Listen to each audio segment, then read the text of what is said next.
Although not necessary, it's best to have the vehicle level when you fill the differential, so that's why we have it level on ramps and jacks. There are many ways to pump the fluid back in differential.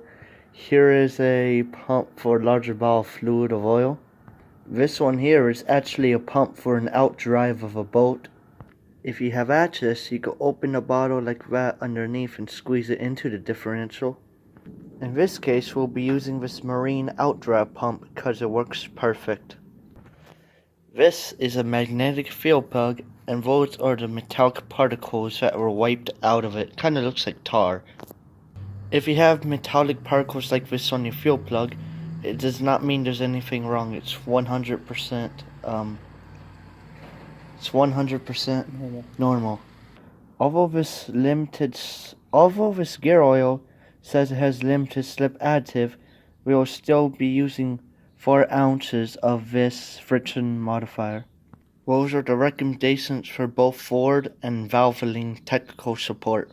The reason why you want to use friction modifier on a limited slip is so the clutches can disengage while going around the corner. We'll be measuring out in this measuring cup to 4 ounces.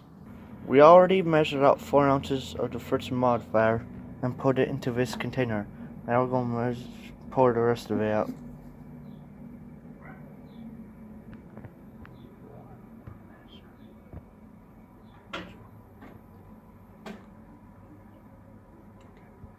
Now what we're going to do is we're going to insert this into the fill hole and start to fill.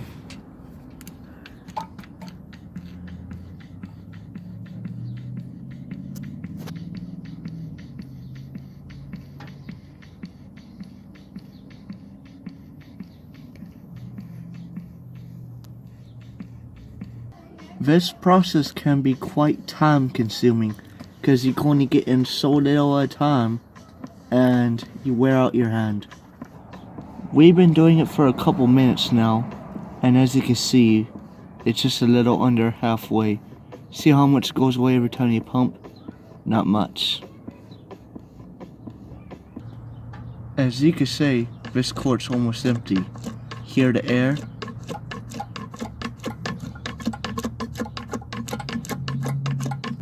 There you go, see that drop falling down right there? It's full, it's leaking out. You can see it's full. Or is it going to wipe it off?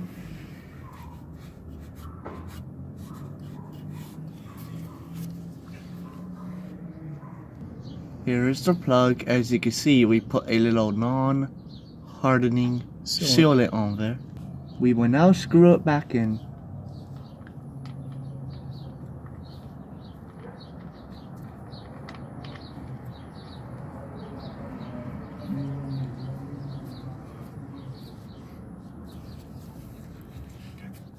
We will then tighten it with a ratchet.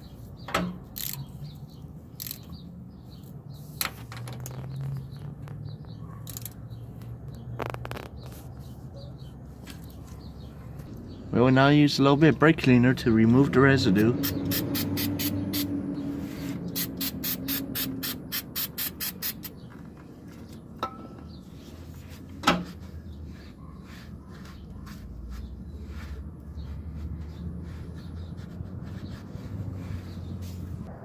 Torque spec on the fuel plug is 19 foot-pounds. As you can see, everything is cleaned up, filled, and ready to put the vehicle back in service. Here we go. It's done. We test drove it and it's ready to be put back in service. There you go. Thank you for watching this instructional video.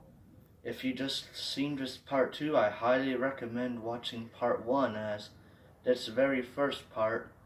I hope you enjoyed and I hope you like, comment, and subscribe. It'll mean a lot to me.